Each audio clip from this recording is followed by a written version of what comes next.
ওবায়দুল কাদের খুনি হাসিনা পালিয়ে যাবার পর 3 মাস বাংলাদেশে অবস্থান করেছে। এর থেকে লজ্জার আমাদের জন্য কি হতে পারে? স্বরাষ্ট্রমন্ত্রীকে সাংবাদিকরা যখন বলছেন তিনি 3 মাস ছিলেন, স্বরাষ্ট্রমন্ত্রী বলছে এটা আপনারা আমাদেরকে আগে জানান নাই কেন? এর কিছুদিন পর শুনি আস্তে আস্তে সবাই পাচার হয়ে গেল। আমরা বারবার তখন বলেছি 626 জনের নাম আমাদেরকে বলেন, না আমাদেরকে বলে নাই, তাদেরকে গ্রেপ্তার করেন, তাদেরকে করে নাই।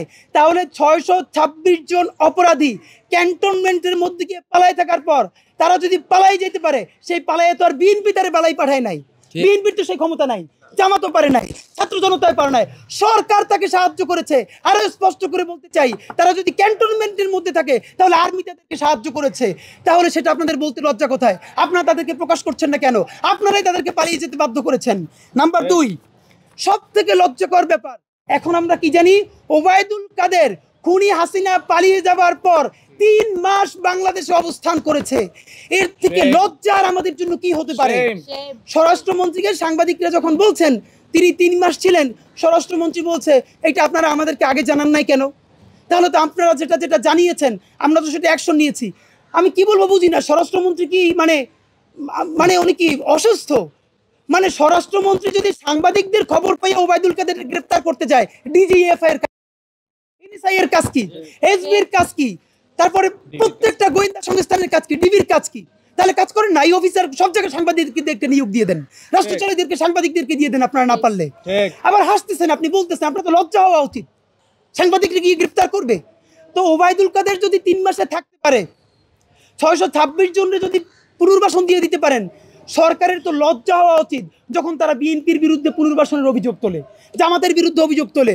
আপনি যদি সকল খুনিকে পার করে দিতে পারেন তাহলে বিএনপি এবং জামাত অন্যান্য রাজনৈতিক দল তার প্রয়োজনে কেন পুনর্বাসন করতে পারবে না? ঠিক। আপনি তাদেরকে, আমাদেরকে সরকার থেকে কি বলা হয়, বলগুলো যেন বিএনপি আর জামাত বা অন্যান্য কোটে দেই কেন?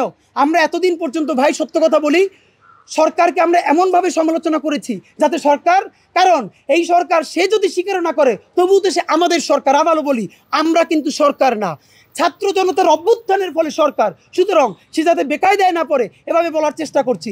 কিন্তু তাদেরকে সেভ করতে করতে এখন দেখছি জুলাই বিপ্লবের ছাত্র জনতাই তার জীবন বিপন্ন। সুতরাং ছাত্র জনতার জীবনকে বিপন্ন করে সরকারকে নিরাপদ রাখার দায় আমাদের আর নাই। ছাত্র জনতাকে নিরাপদ রাখার জন্য যেই কথা বলতে হয় আমরা বলবো, তাতে সরকার থাকুক অথবা সরকার পড়ে যাক। যদি পারেন সংস্কার করেন, যদি পারেন মানুষের নিরাপত্তা দেন, আর যদি না পারেন তাহলে নির্বাচন দিয়ে আপনি এই মুহূর্তে সরে যান।